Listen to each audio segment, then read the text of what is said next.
Good morning, everyone. Good morning. I'm Stuart Grant. I'm a consultant with Hvac, and I'm really looking forward to hosting this session today on the future direction of the workplace. We're planning to have a live debate with some leading figures in the industry, with no slides, with no presentations. The sun is shining. What could possibly go wrong? But we're really keen to hear your views on this.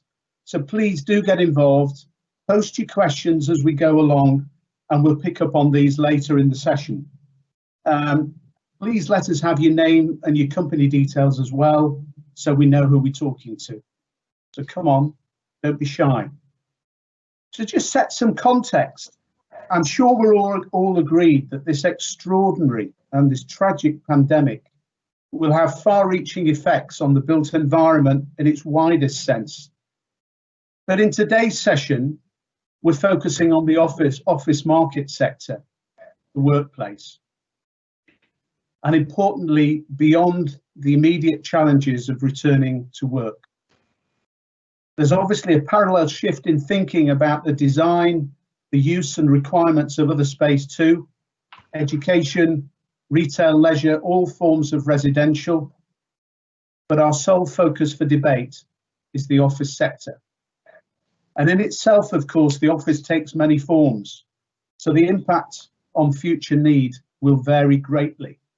You can think about call centres, professional services and financial services offices, often the giants of the sector, back office functions for the NHS, local authorities, right through to smaller provincial businesses and the individual creatives and tech startups. The list goes on. And equally, that space varies between shiny, brand new, highly sustainable statement buildings to lovingly restored heritage buildings to rather tired grade B or even type C space. Offices cover a broad spectrum. So if we thought pre-lockdown that the change in sector was happening, and here we can think about the evolution of smart systems, smart energy, greater energy efficiency in buildings, more flexible workspace, and the emphasis on well-being. Well, I think there's a sense that this pace of change just got turbocharged. So it's a big canvas for our panelists as we discuss what is the impact of technological and behavioural change brought about by lockdown and working from home on the long-term future for the workplace. And just as a final bit of context, in a recent Collier's survey of 4,000 people who were working from home, 73% thought that their productivity was the same or greater, 76% felt that their work-life balance had improved, and 81% wanted to carry on working from home for one day or more each week. And of course, not everyone will concur with that, but that's the most recent survey that I've seen. So thanks to our panel for wanting to get involved in the discussion today. We have a broad representation from leading figures across the developer, agency and design world. So it's a big warm welcome to Jessica Bowles, Bruntwood's Director of Strategy, Will Lewis, founder of OBI Property, Helen Nicol, Director of TP Bennett's Leeds office, Ollie Mayers, co-founder of Redefined, next generation flexible workspace provider, and John McElwee, Divisional Director for Building Services in Hvac's Leeds office. I can hear the clapping in the background, so I'm sure you've all got a big warm feeling, panel, and you all feel welcome. So let's get straight into it. And I thought, let's just start with the big picture. This is the £100 question. If there was, you want to be a millionaire. If there's just one thing, panel, that you've taken from this period of lockdown on how it's influenced your thoughts about what the future might look like, what would it be? And maybe if I can start with the quietest on the panel, Will. Just one thing, Will. Just one thing. We can work from home. So people have been surprised how easy it was to get set up. And when I went back into the office, actually, the technology in the office is worse than the technology I've got at home. So I jumped on a Zoom call. The first thing I did in the office, then worked out I didn't have a camera and didn't have a microphone. So, and I think it's going to fast track trends which are already happening in this blended working of working from home and also from your office. You know, it has accelerated that trend. Thank you, Will. Jessica. I thank you, Stuart, and thanks for inviting me on today. I think for me, what's been really interesting is our ability to change and change quickly, and how that has given everybody a sense that the things you thought were impossible might just be possible, and also the power of innovation in that, and those businesses and organisations that have been able to innovate to meet this changed context, how well they've been able to do comparative to organisations that didn't have that capacity within them. Thank you. Helen, you're next on my viewing gallery. Hi, Stuart. Yeah, I think I would probably, as my just one thing, echo the sentiment from perhaps the survey that Colliers have put out there around efficiency and productivity, and I think it's definitely something that employers and occupiers should look at. But from a personal perspective, I think from a work-life balance and what I thought was efficient use of my time, I think this whole scenario has prompted me to relook at that. I think it will for a lot of people. So certainly for me, it will be about a balance. I never worked entirely from home or entirely from the office before, but I think in terms of commute time, wasted time, traveling to meetings, and productivity, it's definitely increased. So that's something I would definitely want to kind of highlight from my experience. Thank you, Helen. Ollie? Yeah, I think I kind of mirror those comments. I definitely don't miss commuting, and I'm able to get a much better suntan working from home.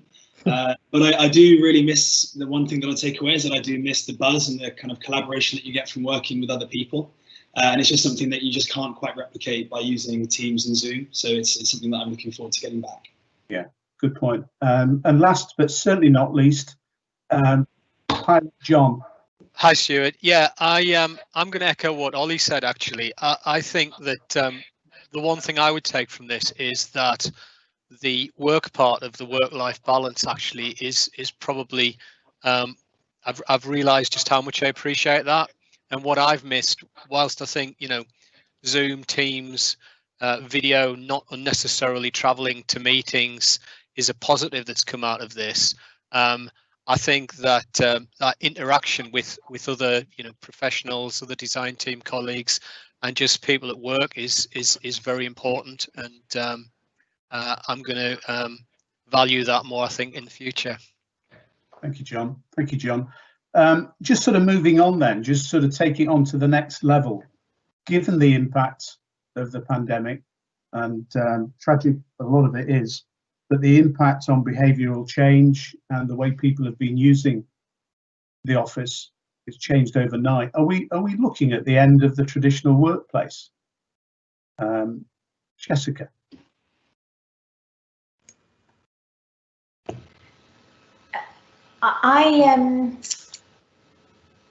I think we were anyway, if I'm honest, and I think this is a acceleration of trends. It's a point Will made, I think, at the beginning.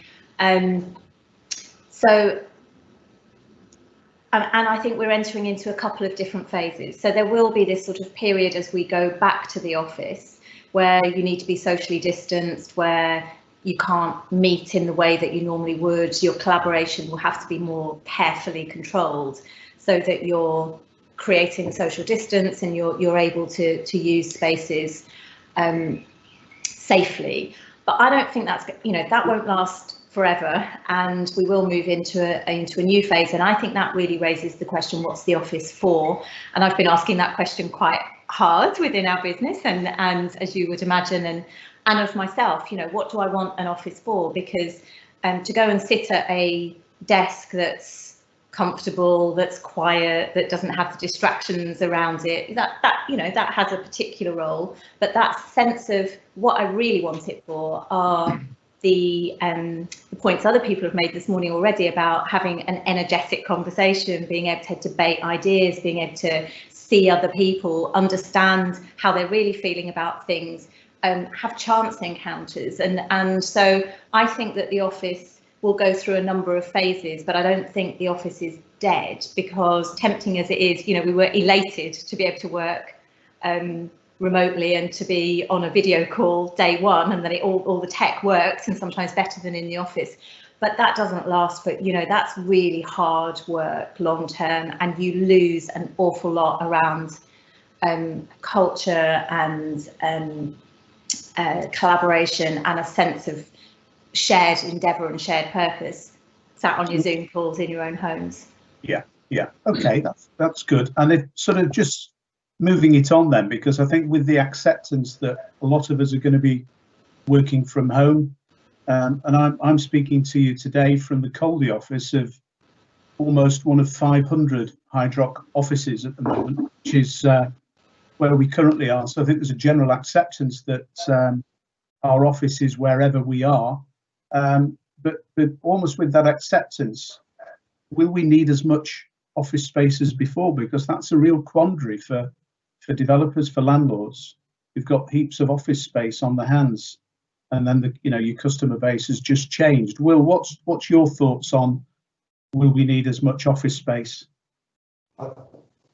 I'm passionate about not forming any fixed views too quickly. I think there's going to be people that fix their sort of view on the future of offices for the next 5-10 years on the basis of what happens in the next 3 to 6 months. I think we'll make a lot of mistakes. So I think it's too early to tell. I think people are going to work more outside of the office. I have no concerns about the future of the office. I think it will lead to people taking less space, but they have to change the way they work, and they'll have to bring in some agile desking policies. And at the moment, it's quite a strange one. The clients that we've surveyed don't want to go to an old-fashioned hot desking basis, if you like, because people want their own workstation. They're more comfortable with their own workstation. But I do see that changing when we get through this and when there's a vaccine, and perhaps people that have 100 employees may have 70 desks. But at the moment, people are saying that that everyone wants their own permanent workstation in the return to work. So I can't see how that turns into reducing your office space immediately. Yeah, I think you're right. I mean, if you look at what Jack Dorsey said, it was certainly in the Times either this last Sunday or the Sunday before. Jack Dorsey of Twitter was saying, for all their 4,000 employees, if you don't ever want to come back and work in the office again, that's absolutely fine. So there's going to be an absolute massive range of views and opinions on this. I mean, I'd be interested to ask all of you, actually, if you don't mind. This is the £200 question on Who Wants to Be a Millionaire. How much do you each think that you'll use the office in, say, I don't know, a year's time? Ollie? Yeah, well, I think our industry specifically is different to others, and we're not necessarily sat at our desk 100% of the time. I mean, me personally, even before lockdown, I was only in the office 30-40% of the time, and the rest of the time you're out on inspections, viewings and meetings. So for us, it probably won't be that different. I imagine when you can work from home, and if you have an inspection in the afternoon, say for example, you work from home in the morning, go to the inspection and then stay in the office afterwards before coming home. But I think probably somewhere around 50% office, 50% home for me personally. Okay, Helen? Yes, similar to Ollie really. I probably historically for the last 5 years have only ever spent 50% maximum of my time sat in the office. But interestingly, I'm spending a lot more time at a desk now, just not in an office. And I think probably a hybrid and a rebalancing after this, and it's a great opportunity for us to do that, is maybe 25% of the time I will be in an office that belongs to an organisation. I spend a lot of time in other people's offices and other people's environments. So I was kind of used to being a little bit nomadic prior to this. If anything, I think I'll be less nomadic and I'll think more about where I need to be to do what I need to do best. So the time that I would have been spent running around and moving around and commuting, where will that time be redistributed? But, you know, Jessica was right earlier, there's still a need for that office and that sense of purpose and belonging and connection to a brand. I actually think we'll need less space as well, but certainly 20 to 25% of my time traditionally sat in an office, I think. Okay, that's good. I'm going to carry on down the line. John, how many days of the week do you think you'll be in the office? Well, I actually don't think it's going to change much, actually. Again, I don't spend all of my week in an office and certainly not at a desk, because we do spend a lot of time going to other people's offices for meetings, and we spend a lot of time, you know, visiting sites as well. So I don't personally see that mix changing. I guess I'm one of the sort of few that doesn't think that they would like to work more from home going forward. But I think in terms of the importance of the office to us as a team is that, you know, the design end of this business is very collaborative and it's very iterative, and there's just no substitute sometimes just to be round a desk with a drawing and you know, bouncing ideas off each other, as well as, you know, there are certain central functions like plotting, where, you know, you need to be, you know, not everyone's going to have a, you know, an A1 plotter at home. So there are lots of functions where the office will still serve its, you know, its intended purpose for our industry. Thanks. And Will, 100%, 150% in the office? 4 days in the office. 4 days. Yeah. My team is tired. They're knackered of actually doing this all day. As I say, they went in for 1 day and there's a few people in, and I've never felt so energized in the last sort of 8-10 weeks. Our business doesn't work. We need to be, it's all about collaboration and working together in different teams. So all of our departments come together to provide the right solution. And if you've got one question that you need to speak to 3 or 4 people on, you've got to try and set up a Zoom call. You've got to try and get people on there. You know, it's tiring. And we've got people that want to change the environment now. So I don't know. You know, I can do. It's shown that we can work from home, but I much prefer being in the office. Yeah. Well, it's not all one stroke for one folk, is it? So, Jessica, I think you're the final one. How many days do you think you might spend? I never worked from home before. I mean, I don't know, a handful of times. I don't particularly like it. I like offices. I like the environment that creates. I like seeing people. However, what I have realised is there are some things that having a bit of quiet space, no distractions, all of the things I actually do have at home, quiet space and no distractions, are really useful for some sort of work. And I'm not sure that it will be necessarily, you know, I think I'll think much more creatively about the travel time I spend when I go to other cities, how I engage with people, and do that from a perspective not necessarily of where I'm going to be, but what I need to do and what type of activity it is before I choose. So I probably will spend more time at home than I did, but I'm not about to be a big switcher, I don't think, in the medium term. It's just interesting to get that overview of the panel's thoughts about it. That's really interesting. Just sort of moving on to a bit more, there's been a lot of talk about offices needing to function more like hotels, in terms of sort of flexibility, the drop-in, the multifunctional amenity space, the cleaning regimes, all those sorts of things. John, you've got a massive amount of experience in designing hotels for a broad range of brands and operators. Any lessons we can learn in terms of services design and operation? I actually think that we're already moving towards to that sort of operational status in terms of the sort of product that Ollie's involved in, much more kind of shared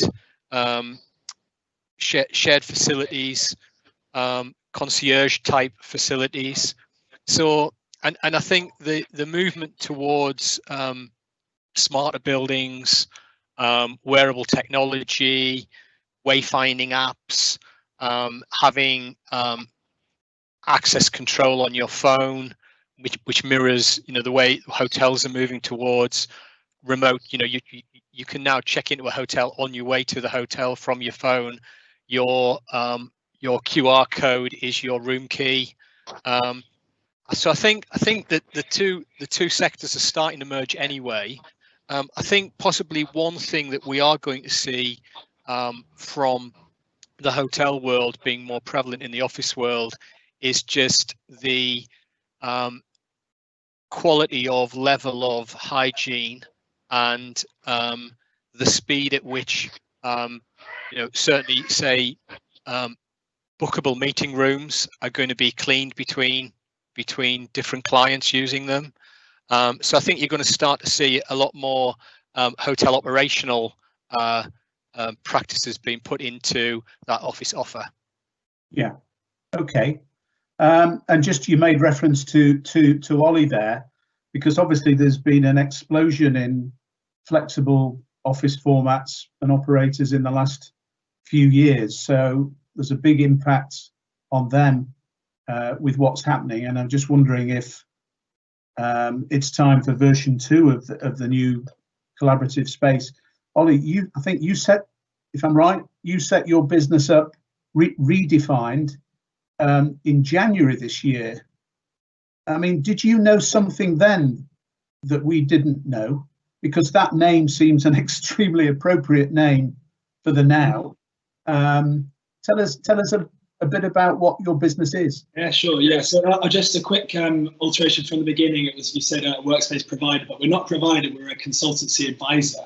And so sort of my background was I worked at WeWork for a couple of years, and so obviously we were acquiring lots of office space across UK, so London, Manchester and Birmingham, and there was increasingly a conversation with landlords of, why are we doing this with you guys when, it seems like we kind of get the value that you add through the design, the density and the operational support and the advertising and the brand, but it seems like this is something that we should be sort of doing ourselves. And some of the more forward-thinking landlords and some of the landlords with larger resources such as Bruntwood and Allied, British Land, L&G, have started to do this, and it's now been 2 or 3 years of the bigger players offering their own flexible workspace. But I think what we realised when me and my team left in sort of January, December, was that instead of, there's sort of 3 iterations of flexible workspace really. There's leasing to an operator, entering a management share or kind of a profit share or revenue share with the operator, or doing it yourself. And we just think that landlords doing it themselves is the way that it's going to end up being. I think it's the only way that the flexible workspace market can really move forward in a sustainable and sort of financially viable way. And so, yeah, so we just decided to take our skills and just start to try and help the landlords that don't have the resource that some of the bigger clients and bigger players do, and just show them how to sort of unravel the mysteries of flexible workspace. Right. Yeah. Okay. Thanks for that. Just picking up on for Helen, the market. I'm just interested to know your opinion. You are obviously, as you say, you're a workplace specialist, and you're talking to clients all the time. Just wondering how your clients are responding to the market changes now, and how deeply they and the design team and the investor are thinking about it as the next design on the laptop is being costed and debated, but not yet at planning. What's sort of leading the design agenda at the moment? If I'm entirely honest, I think it's too early to tell. I think there's more questions than answers.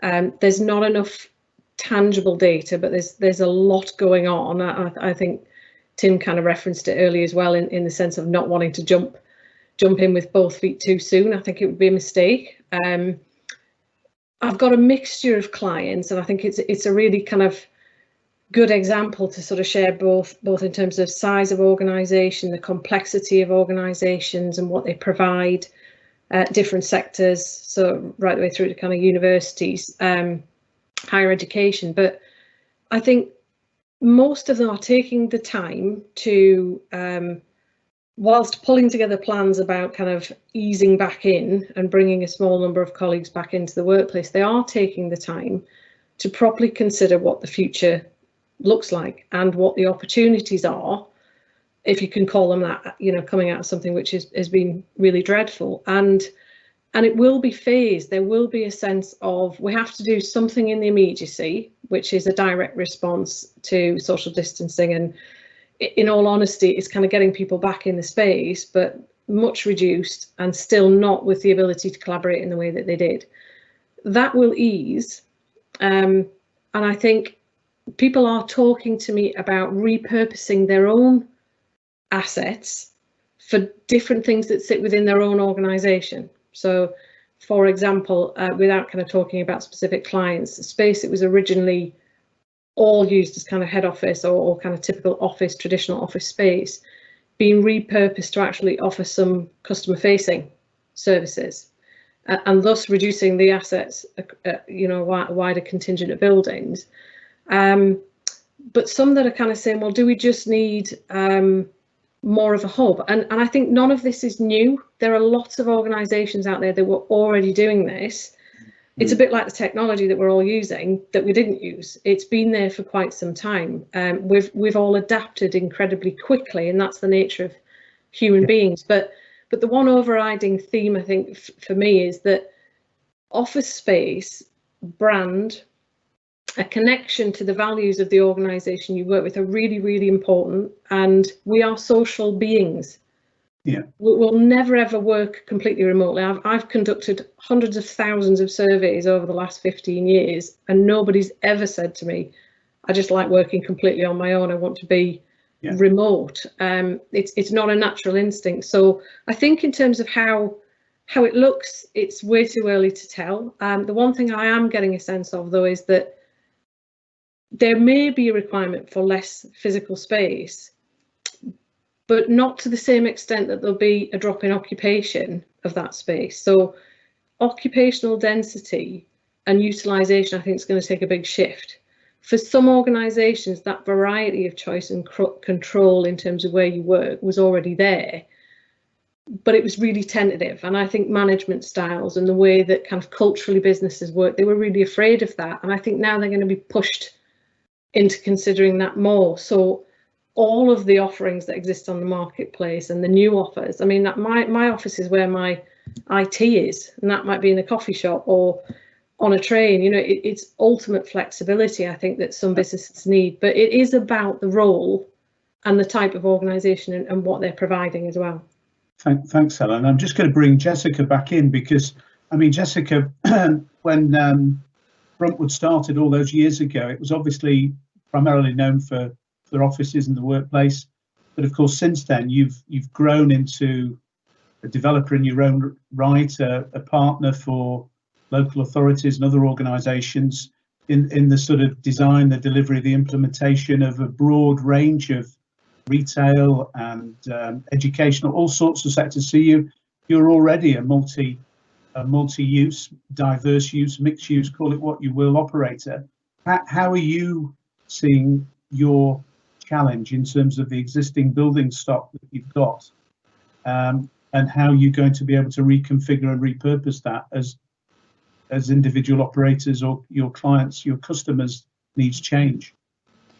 So, I mean, that's a bit of a journey that we've been on and been going on, taking our buildings, particularly our city centre, our existing city centre stock, and reinvesting into it, creating more of that kind of collaboration space, more amenity space, and picking up on John's point, a more kind of hospitality-led, service-led offer for our customers, and recognising that, and I think it's one of the interesting trends of the last sort of 5 to 10 years of businesses wanting to be mixed in with other businesses, not necessarily within the same office space, although there is some of that happening, but within the same buildings, and the collaboration and innovation that can generate being really powerful. You see it clearly in science settings, but you see it in more traditional office environments too. But the point I was really going to make, and it sort of follows on from Helen's point about flexibility and agility and the type of space people are going to use. I think in all of this we need to really remember some of the equity issues and equality issues, because, you know, for all of us, we can all sit at home and work at home, and it's a, you know, environment that we can do this if we choose to, but not everyone can. And the office, in a way, is one of life's great levelers, because you come into it and you leave all of that stuff at home and at the door, and you are able to interact on an equal basis within an office environment. And it's just one of the things that sort of nags away at the back of my mind, particularly for young people in shared houses, or people who've got very crowded circumstances, or who are from homes that don't have the sort of pleasant environment that you that many professionals have, but not all. And I think we need to think quite hard before we say, if you're sat at a desk, there's, you know, the office spaces are just for collaboration purposes. I think there will be a very high degree of that, but we also need to provide environments that allow people to do the work they need to do in the places that are best for them. Okay, thank you. I'm just going to try and squeeze one more question in before we go to panel questions from the audience, because obviously environment's a big issue, and climate emergency was sort of ringing in our ears definitely in the year before lockdown, if not more. With the indisputable evidence about how behavioural change can benefit the environment, what's your perception of how fast this will move now in dictating the design of space that does good by our planet? Is it going to shift the investment priorities? Can I just stick with you, Jessica, on that?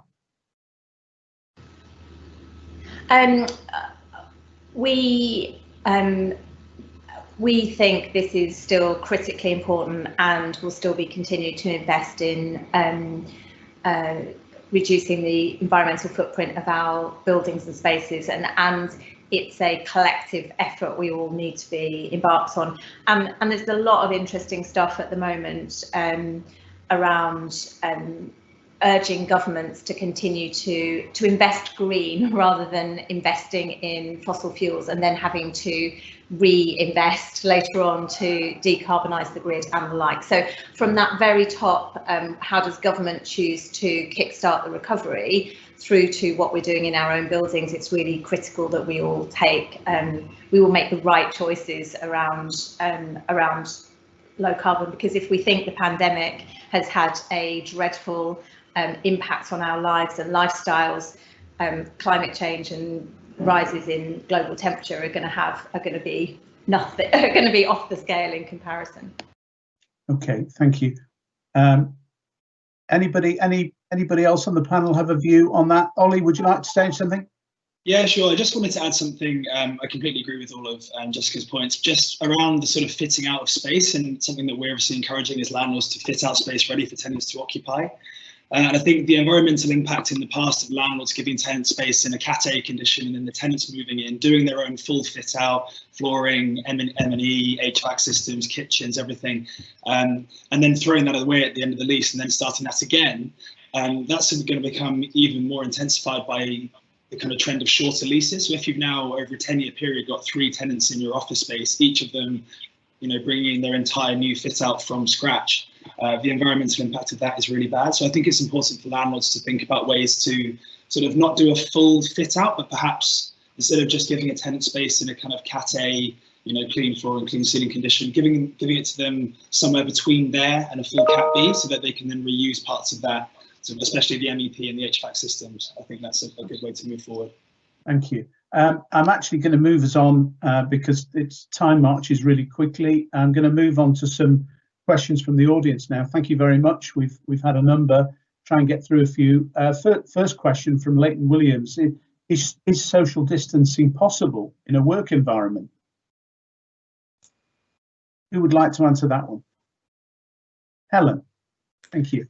Hi, and it's a really good question, and it's something I'm dealing with and responding to for many clients at this point in time, and helping with dozens of risk assessments. And the answer is simple: no. It is impossible to maintain a 2 metre distance in everything you do. And again, you mentioned right at the start, Stuart, about the variety of assets that people have, from listed buildings, modern buildings, 70s style office blocks.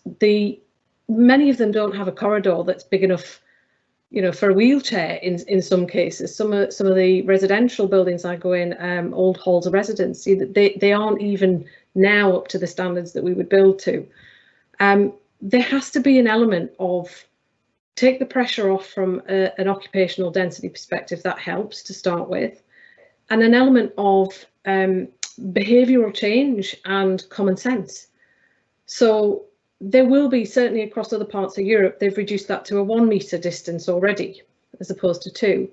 I don't know how many buildings you're involved in designing or kind of engaging with occupiers that have 3 metre wide circulation routes that would allow a dual circulation to be maintained. It's just impossible. I think it's what can you do in the first instance to kind of improve things as much as possible, and it's very key to make sure that people just feel safe and considered in coming back. And I would raise again Jessica's point earlier about there are a whole range of questions that people now need to ask about who comes back, who really needs to come back, and who doesn't need to come back.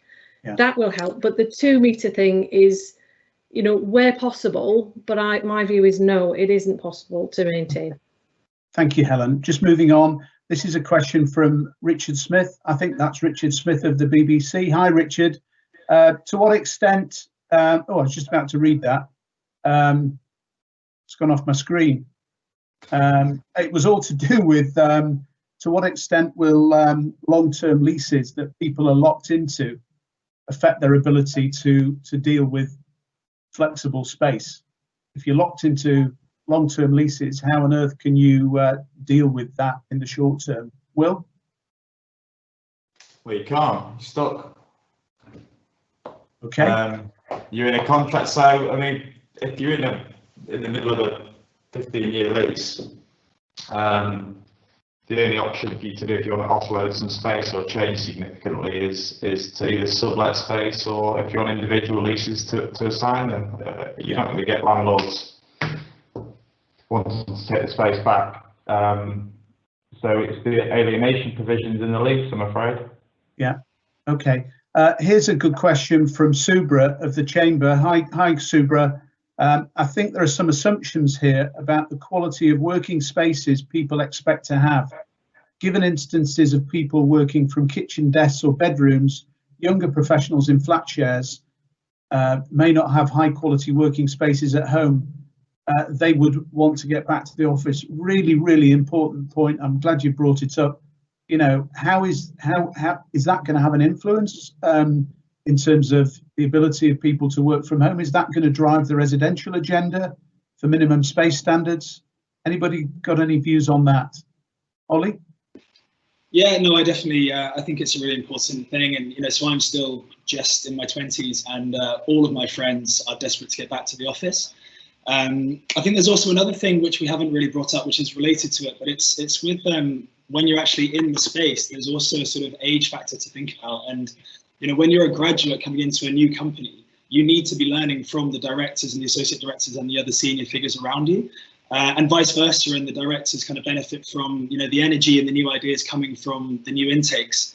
And so I think it's combined to both the living conditions of the staff, but also the working conditions. And a graduate or a sort of somebody that's 1 or 2 years qualified working from home by themselves without any of their own clients and without a particularly big network of other professionals, it's very isolated. So I think both from a home perspective, but also from a sort of living in the office perspective as well, I think it's definitely important to kind of get people back into the workspace again.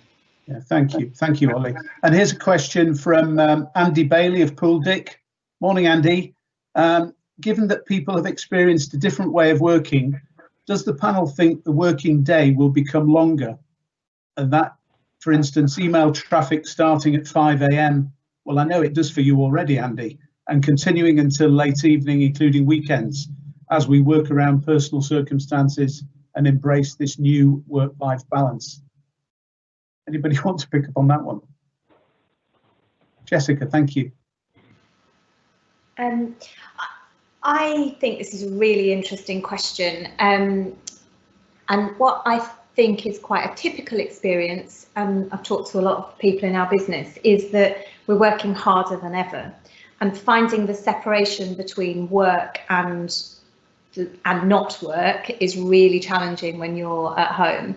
And I know that you know, lots of people have talked about not missing the commute, but actually the separation that you get where you can step from one role to another is not there. And taking, you know, it feels quite an odd thing to do, to take a holiday while we're in lockdown and at home, but actually it's really important. And I've noticed how much you get an opportunity to recharge when you step away from this. So I think there will need to be, I think that working out for yourself how you create separation and when you need separation and how much you need away from work and how you gain it is really important. And for everyone that will be a bit different, I think, you know, because you work out in this environment what your best working patterns are and the times of day when actually going for a walk would be a really good thing and switching off and leaving your phone behind. But so I think there's no one answer to it, but it is an interesting question that I notice more people are asking themselves, and I'm encouraging my teams to ask themselves, because if you want to keep getting high productivity from people, you also need space that's downtime. Yeah, thank you, Jessica. I think we might have a chance for at least one more question. Here's one from Richard Mitchell, and it's to you, John. Do you see landlords investing in wider HVAC alterations with regards to air quality, filtration, fresh air, etc.? Are we changing our recommendations on service charge works and planned maintenance regimes, especially with older stock? That was a big old question. I think in terms of ventilation and systems, I think that if buildings designed in the last 10 years, so grade A office stock designed in the last 10 years, has already been designed to a high standard of high ventilation standards. And I think if occupancy is going to naturally decrease, then it follows that even more sort of fresh air is available to a smaller number of occupants. So I think in terms of grade A space, there isn't an imperative to improve ventilation and air conditioning systems. I think in older space where they may be air conditioned but not mechanically ventilated, then it will be really important to look at a more positive airing regime where windows are opened for you know, periods of time before occupancy and at regular intervals during occupancy to increase, you know, fresh air flow through spaces. I think FM is a good point, that certainly maintenance of air conditioning systems, taking all the steps to minimize microbial contamination, making sure that, you know, condensate trays are cleaned regularly, water hygiene regimes are enforced, is going to become more and more imperative. And I think there's going to be a much greater awareness of occupants around, you know, viral and bacterial sort of transmission paths. So, and that'll all feed into improved FM. Yeah. But I think that if we've, you know, grade A space is a good platform anyway. And so just use that as a benchmark. Thank you, John. Thank you for all your questions. We've had lots, and I think what we're going to try and do is respond to those afterwards if we've not been able to pick them up. I'm just going to pick up a closing statement from one of you that's come in, and it's old mucker Bob Dyson. Morning, Bob. Hi all. Enjoyed listening your views. Just wanted to support the office is far from dead faction. Yes, there will be changes, as we've heard, less space, more flex, etc., but suggestions of its demise premature. Zoomititis contagious and not recommended for long-term domestic harmony. No substitute for the office. It's an important part of people's lives, gives it a structure, a purpose, a routine, allows daily social intercourse, gives businesses a culture and its employees a sense of belonging. Long live the office. I think that's a perfect statement, Bob. Thank you for that to finish the formal question and answer sessions. We have been recording today, so hopefully we'll get a chance to share that with you in a day or so. We do need to draw things to a close now.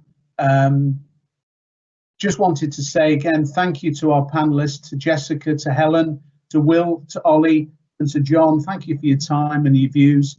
It's a big area, and we're only scratching the surface. Thanks to Hydroc's superb marketing team who've helped put this event on today, to Graham Monday for mooting the idea in the first place, and for Captain Harry Williams for producing the show. He knows what I mean. Thanks also to Lorraine and Claire and the rest of the team in the background. But thanks to all of you for listening. I hope you've enjoyed the views that have been raised. It's obviously going to go on and on this, and we look forward to the debate evolving. I hope you've got something out of it, and we're all going to understand a lot more what we're really dealing with in the next few months in terms of the brave new world of the office. It's actually exciting. Thanks again. Make the most of that sunshine today, and hopefully we will meet again, and we'll see you soon. Goodbye.